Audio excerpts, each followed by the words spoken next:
ஏன்னா யூஸ்வலாக நம்மளுக்கு எனக்கு ஒருத்தருக்கு முன்னாடி நடித்தவங்க தான் உங்களுக்கு பிடிக்கும், அது தப்பு சொல்லலை. ஏன்னா எல்லாருக்கும் என்னை பிடிக்கணுன்ற அவசியமும் இல்லை. ஸோ யாரோட வாய்ப்பும் நான் பிடுங்கல. அவர் போனதுக்கப்புறம் இன்னொருத்தர் யாராவது நடிக்க கூப்பிட்றதுக்கு என்னை கூப்பிட்ருக்காங்க. இப்போ கெட்டி மேளத்தில் வெற்றின்ற ஒரு கேரக்டரில் நான் தான் இப்போ ரீப்ளேஸ்மெண்ட் ஆயிருக்கேன்.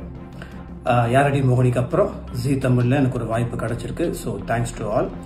இதுக்கு முன்னாடி நடித்த சிபு பிரதர், அவருக்கு பதில் தான் ரீப்ளேஸ்மெண்ட் பண்ணுறேன். அவர் ரொம்ப நல்லா நடிச்சிருந்தாரு, அவர் என்னோட நல்லாவும் இருப்பார். பட் நான் அந்த அளவுக்கு முடியலனா கூட எனக்கு என்ன தெரியுமோ, என்னால் என்ன முடியுமோ அந்த மாதிரி இந்த கேரக்டரை ஜஸ்டிஃபை பண்ணுவேன். ஏன்னா யூஸ்வலாக நம்மளுக்கு எனக்கு ஒருத்தருக்கு முன்னாடி நடித்தவங்க தான் உங்களுக்கு பிடிக்கும், அது தப்பு சொல்லலை. ஏன்னா எல்லாருக்கும் என்னை பிடிக்கணுன்ற அவசியமும் இல்லை. So with all due respects, ஆனால் அவர் ஒரு டிசிஷன் எடுத்து அவருக்கு சீரியலில் பண்ணலை. ஸோ அதுக்குள்ளே நான் தலையிட முடியாது. என்ன நடிக்கிறீங்களான்னு கேட்கும் போது ஓகே, சில விஷயம் நான் கேட்டுட்டு ஓகே இதுதான் காரணம், இதுதான் அப்படின்னு சொன்னதுக்கு அப்புறம் தான் நான் நடிக்க ஆரம்பித்தேன். ஸோ யாரோட வாய்ப்பும் நான் பிடுங்கல.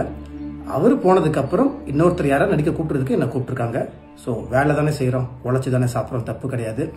என்னை யாருக்கும் பிடிக்கணும்னு எந்த அவசியமும் கிடையாது. அண்ணா யாரோட வாய்ப்பையும் புடுங்கலை அப்படின்னு சொல்லிட்டு ஆக்டர் ஸ்ரீகுமார் இருக்கார் இல்லையா, அவரும் இந்த ஒரு வீடியோவை ஷேர் பண்ணியிருக்காருங்க. எஸ், நம்ம எல்லாருக்குமே தெரியும் கெட்டி மேளம் சீரியல் பார்த்தீங்கன்னா சூப்பராக போயிட்டு இருக்கு. அதில் சிபு சூரியன் அவர்கள் வந்து வெற்றி அப்படின்ற ரோலில் சூப்பராக பண்ணிட்டு இருந்தார். அவர் குவிட் பண்ணதுக்கு அப்புறமா ஸ்ரீகுமார் தான் அந்த ரோல் வந்து ரீப்ளேஸ் பண்ணியிருக்காரு. ஸோ ஒரு பக்கம் நிறைய பேருக்கு ஹாப்பியாக இருந்தாலும் இன்னொரு பக்கம் எல்லாருக்குமே ரொம்ப வருத்தம், சிபு சூரியன் வந்து போயிட்டாரு. ஸோ ஸ்ரீகுமார் எப்படி நடிப்பாரு, அவரோட ஆக்டிங் எந்த அளவுக்கு இருக்கும் அப்படின்ற மாதிரி. ஆப்வியஸா ஒரு சூப்பரா நடிக்கக்கூடிய ஆக்டர் தான். பட் சிபு சூரியன் ரீப்ளேஸ் பண்றது அப்படிங்கிறது சிலருக்கு அக்செப்ட் பண்ணல. ஸோ அது பிடிக்காதனால நிறைய பேர் சொல்லியிருப்பாங்க போல. அதனால உங்க எல்லாருக்கும் என்ன பிடிக்கணும்னு அவசியம் கிடையாது, என்னோட தொழில் தான், நான் இதை பண்ணுவேன், நான் யாரோட வாய்ப்பையும் பிடுங்கல. அவர் நல்லா நடிக்கக்கூடிய ஆக்டர், என்னோட ரொம்ப அழகா இருப்பாரு, சூப்பரா பண்ணுவார் தான். பட் அவர் விலகினதுக்கு அப்புறம் நான் என்ன பண்ண முடியும்? ஸோ நான் வந்து கூப்பிட்டாங்க, நான் நடிக்கிறேனே தவிர வேற ஒன்றும் கிடையாது, உங்களுக்கு பிடிக்கணும்ல அவசியம் இல்லை அப்படின்னு இந்த வீடியோவை ஷேர் பண்ணியிருக்காருங்க.